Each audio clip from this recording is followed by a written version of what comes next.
You know that feeling when you get the invitation to the family gathering and your stomach drops? Not because you don't love them, but because you already feel exhausted just thinking about it. Like you're about to walk into a room where you'll have to be everyone except yourself, where you'll smile through conversations that drain you, where you'll pretend you're still the person they remember, even though that person doesn't exist anymore. And the worst part? They'll call it love. They'll say it's just family time, just a few hours, just showing up. But you know what it really is? If you've been avoiding these gatherings and feeling guilty about it, stay with me, because there's something happening here that nobody's talking about. You didn't plan to become distant from your family. It wasn't a conscious decision one day to just stop showing up or start making excuses. It happened gradually, quietly. You started noticing things you couldn't unsee, patterns you couldn't ignore anymore. Dynamics that used to feel normal suddenly felt suffocating. And the more you woke up to yourself, the harder it became to sit in a room full of people who are still asleep to themselves. Not because you judge them, but because being around them requires you to go back to sleep too. And you can't. You've tried. But once you've seen through the performance, you can't perform anymore without feeling like you're betraying everything you worked so hard to become. Pensa, Kamago. Family gatherings aren't just social events. They're stages. And everyone has a role they're expected to play. You're supposed to be the reliable one, or the funny one, or the successful one, or the quiet one who doesn't make waves. Whatever role you were assigned years ago, that's who you're supposed to be when you walk through that door. It doesn't matter that you've changed. It doesn't matter that you've grown. It doesn't matter that you've spent years unlearning the patterns they're still living in. The moment you arrive, there's this unspoken expectation that you'll slip back into character. And if you show up as who you actually are now, the room gets uncomfortable. They don't know what to do with the real you, so they try to pull the old you back out. I know how exhausting that is. Maybe you've noticed how they bring up old stories, things you did years ago, mistakes you made when you were a different person, jokes that used to define you. It's like they're trying to remind you of who you used to be, because that version was easier for them to understand. That version fit.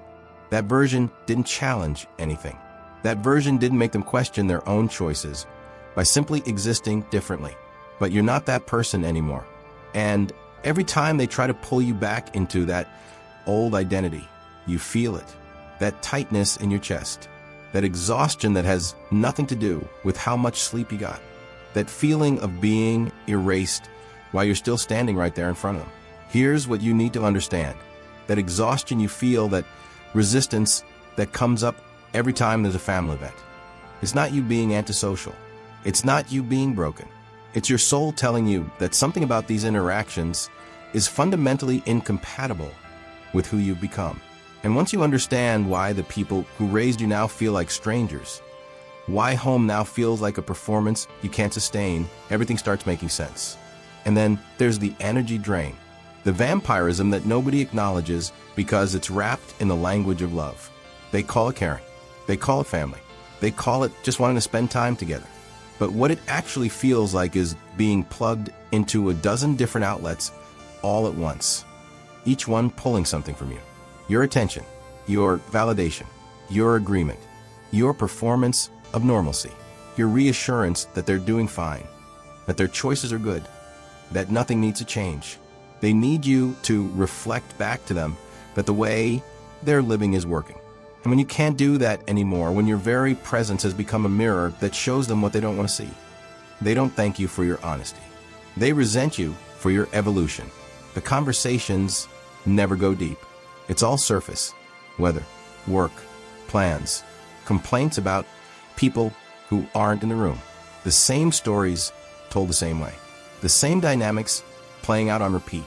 And you sit there feeling like you're watching a play you've seen 1,000 times, where everyone knows their lines, but nobody knows why they're saying them.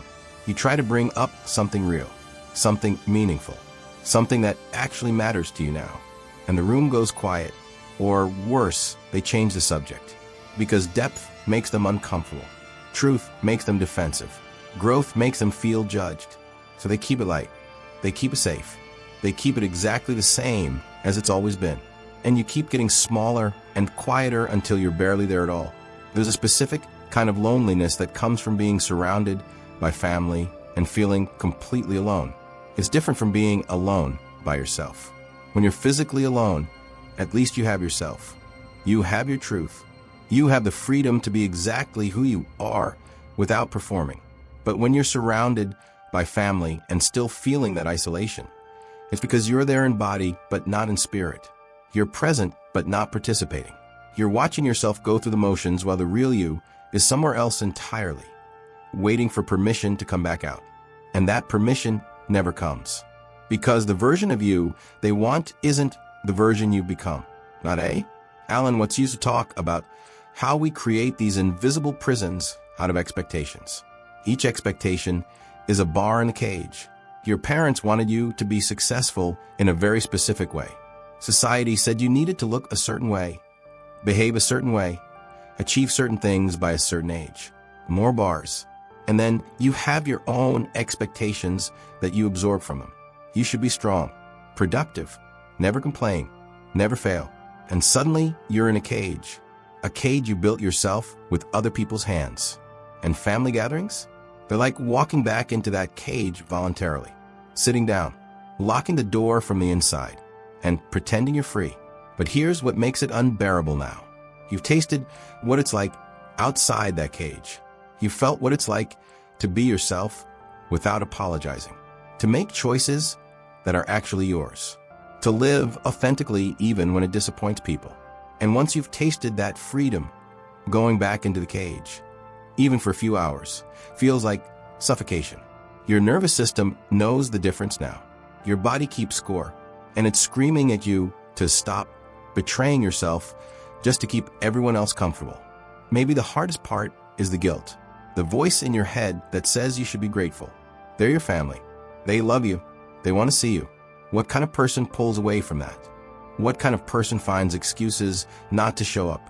What kind of person feels relief when a gathering gets canceled instead of disappointment? You've probably beaten yourself up about this, told yourself you're cold, told yourself you're selfish, told yourself something must be wrong with you because normal people don't dread seeing their own family. But here's the truth that nobody tells you. The cost of maintaining that connection is your authenticity, your energy, your peace, your actual self. Family gatherings operate on an unspoken contract. You show up, you play your role, you don't rock the boat, you don't challenge the narratives, you don't bring up uncomfortable truths, you don't point out the dysfunction that everyone's agreed to ignore. You laugh at the right moments. You stay quiet during the moments that used to make you want to scream. You perform affection even when you're feeling suffocated. You perform interest even when you're counting the minutes until you can leave. And in exchange for all of this, you get to be called a good son, a good daughter, a good family member. But what you don't get is to be yourself. And at some point, that trade stops being worth it. You start to see how much of what they call love is actually control. How much of what they call caring is actually invasiveness. How much of what they call family is actually obligation dressed up in sentimental language. They want access to you, but not to who you actually are. They want the comfort of your presence, but not the reality of your growth. They want you at the table, but only if you're willing to shrink back down to the size they're comfortable with. And when you can't do that anymore, when you've expanded too much to fit back into that small space, they don't celebrate your growth. They mourn the loss of who you used to be, the version they could control, the version they could predict, the version who didn't threaten their illusions by simply existing authentically. Imagine you're a tree, and your family is a garden that was designed for a very specific type of tree. Small, pruned, decorative, but you started growing. Your roots went deeper. Your branches spread wider. You needed more sun, more space, more room to become what you were always meant to be. And the garden keepers? They keep trying to prune you back, cut off the branches that don't fit the design, shape you into something manageable. And they genuinely believe they're helping. They genuinely believe this is love. Because in their mind, love means keeping you in the garden where they can see you, control you, predict you. They don't understand that real love would mean letting you grow wild, even if that means you outgrow the garden entirely. And here's where it gets painful. They take your distance personally. They make it about them. You never call anymore. "You're always too busy. You've changed," always said with that tone, that accusation disguised as concern. They want you to feel guilty for growing. They want you to apologize for evolving. They want you to come back. But coming back would mean going backwards. And you can't do that. You've worked too hard to get here. You've shed too many layers. You've faced too many truths. You've survived too much of your own transformation to regress just to make them comfortable. So what do? How do you navigate this when every fiber of your being is telling you to protect your peace, but every voice in your head is telling you you're being selfish? Here's what changes everything. You stop trying to make them understand. You stop trying to justify your absence. You stop trying to explain your evolution to people who are committed to seeing you as who you used to be. Instead, you start asking different questions. Instead of asking, "How can I make them accept me?" Ask, "Am I willing to betray myself to maintain their approval?" Shift from "What's wrong with me for not wanting to go?" to "What is my resistance trying to protect?" Instead of "How do I stop feeling guilty?" try, "Is this guilt mine, or do they install it in me as a control mechanism?" You see the difference? You stop making yourself wrong for having boundaries. You stop apologizing for outgrowing dynamics that no longer serve you.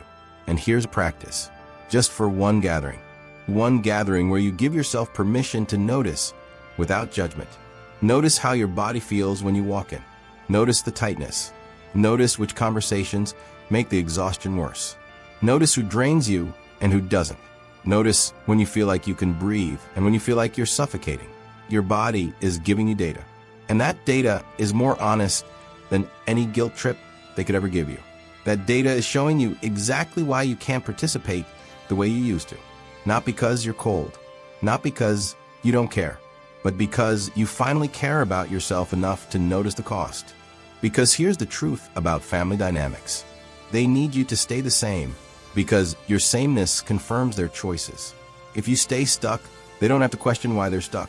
If you stay small, they don't have to confront why they're playing small. If you stay asleep, they don't have to face what waking up might cost them. Your growth is a threat to their comfort. Your evolution is a mirror they don't want to look into. Your peace exposes their chaos. Your clarity exposes their confusion. Your boundaries expose their invasiveness. And instead of celebrating that you found a way out, they resent that you're no longer stuck with them. So they try to pull you back with guilt, with obligation, with manipulation disguised as love. Family is supposed to stick together. We're all you have. You're being selfish. You're hurting everyone by pulling away. They use the language of loyalty to chain you to dynamics that are killing you slowly. And if you listen to that guilt, if you override your own knowing to make them happy, you'll spend the rest of your life showing up to places that drain you, performing for people who don't actually see you, sacrificing your peace on the altar of their expectations. But if you honor what you know to be true, if you trust that your resistance is wisdom rather than dysfunction, if you finally give yourself permission to choose you over them, something shifts. The guilt doesn't disappear overnight, but the clarity gets stronger. The peace gets deeper. The freedom becomes undeniable. You start to realize that you're not obligated to maintain relationships that cost you your sanity. You're not required to keep showing up to spaces that require you to be smaller than you are. You're not responsible for managing everyone else's feelings about your growth. In the end, the biggest irony is this. The thing they call love often looks a lot like possession. They don't want to lose you. But what they're afraid of losing isn't actually you. It's the version of you that made them comfortable. The version that confirmed their worldview. The version that never challenged them to look at themselves. And when that version dies, when you finally let go of who you were to become who you are, they experience it as abandonment. But it's not abandonment. It's liberation. You're not rejecting them. You're reclaiming yourself. You're not the tree trying to fit back into the small garden. You're the tree that finally realized the forest was always your home. And some trees in the garden might eventually grow tall enough to join you there. But until they do, all you can do is keep growing. Keep reaching for the light. Keep protecting the space you need to become everything you were always meant to be. They sucked you dry and called it love. But now you know the difference. Real love doesn't require you to disappear. Real love doesn't demand you stay small. Real love celebrates your growth, even when that growth takes you somewhere they can't follow yet. If this resonated with you, if you've been carrying guilt about distancing yourself from family, leave a comment. Sometimes just knowing you're not the only one is enough to ease the weight. And if you know someone else who's struggling with this, someone who's finally choosing themselves, but feeling guilty about it, share this with them. It might be the permission they've been waiting for.